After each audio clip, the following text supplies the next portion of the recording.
I had to watch a dad spank two of his sons today at the post office, so the dad had to hear me. Hi, I'm Lauren. I was abused in my childhood and I'm no contact with my parents now, and I talk about that a lot on my page. But I'm stitching this video specifically because there was one time where a stranger spoke up when my sibling was getting abused in public, and it literally changed the course of my life. So I was the oldest, the parentified child, the golden child in most circumstances, okay? And I have two younger sisters. And my middle sister was very much the black sheep, the troublemaker. The like she got diagnosed with ADHD long before any of us did, because she was always like much more restless, like running around, being crazy, all of that. And so one time we went to the movie theater with my mom, and I don't remember what we were seeing. I don't really remember anything about it or what caused this situation to happen, but I do remember as we were walking out of the theater, we were having like the three of us, my siblings and myself, were bickering with each other. I think I was like 11 or so at the time, which means my middle sister would have been like 8 or 9. Okay. And so as we're walking out, I don't know, she's doing something to mess with me. Like, we did a lot of the like, I'm not touching you, I'm not, that type of stuff. I think that had been happening during the movie. We're having some sort of conflict, but it wasn't like that big of a deal, right? So as we're walking out of the theater, she said something and it just sent my mom over the edge. Something that was like a very normal child thing to say. I really don't remember more than that. And as we walked out of the room, out of the theater, I remember my mom grabbing my sister by the arm and like throwing her up against the wall, grabbing her on the arm, and then taking her hand and covering my sister's mouth like this and screaming in her face to shut the hell up and to stop what she was doing. And this woman, bless her, she came out of the theater right after and she tried to intervene. She was like, "Excuse me, ma'am, get your hands off of that child. What are you doing? Excuse me, ma'am." And my mom just ignored her and told her to mind her fucking business.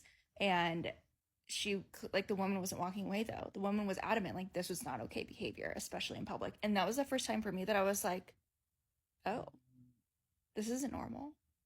People's parents don't do this to their kids, like, all the time, because this was like a regular occurrence in my house. I cannot tell you how many times this happened in my home, where my mom would throw us up against a wall and cover our mouth to the point where you felt like you couldn't breathe because she didn't like what you were saying and she wanted you to stop talking.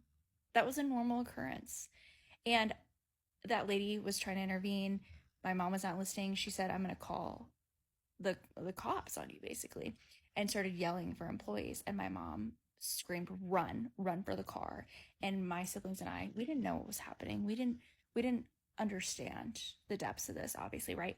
So what we did know though was that my mom had already warned us in the past if we ever told people um, about what was going on at home, because there was a situation once where CPS was called. She told us before CPS came that if like CPS decided to take us away, we'd be in foster care and no one would take care of us. Even though we had like tons of family members that were local that totally would have taken care of us, it was a scare tactic that she used. So when she said run for the car where CPS is going to take you, we all ran. Just didn't even think about it. We ran to the car. And then once we got in the car, so we were driving home, she screams at us, screams at my sister that like we almost got ourselves taken away because of our bad behavior, because we couldn't control ourselves.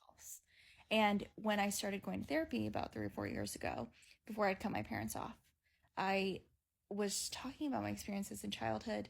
And like a year or so into therapy, that's my therapist started floating the idea of like, maybe you've been abused. Like, I think your parents are abusive. The behavior you're describing as abuse. The first thing that came to my mind was that woman.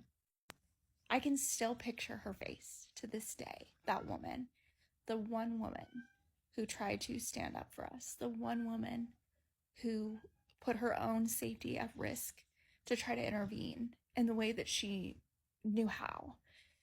So thank you. Thank you to this person. This brought me a lot of hope. And I know you said that you brought it up because you were uncomfortable,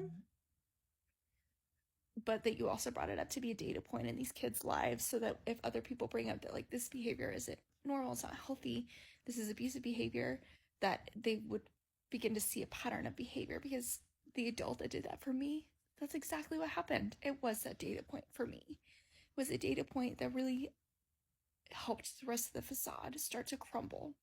And then what I would also say to everybody else is that children's safety is everybody's responsibility. It is not just your responsibility to protect your children. Children are the most marginalized group of people in the world. They do not have laws to protect them, especially in the United States. They're treated like property. If you see somebody doing this in public, intervene. Say something.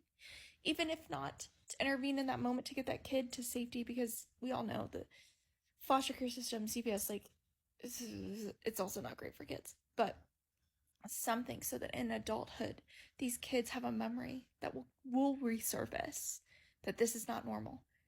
This is not okay. And the more people that do it, the more they're going to know that, and the more they're going to be able to not internalize what's happening to them as being their fault. Because you know what my mom did that whole car ride home? Try to convince us all that what just happened was our fault, not her fault, and her inability to regulate herself and her own emotions to prevent her from harming her own children in public. And the next thing I would say is anything, if you ever see anything like that in public, just know that what's happening in private is probably 10 times worse.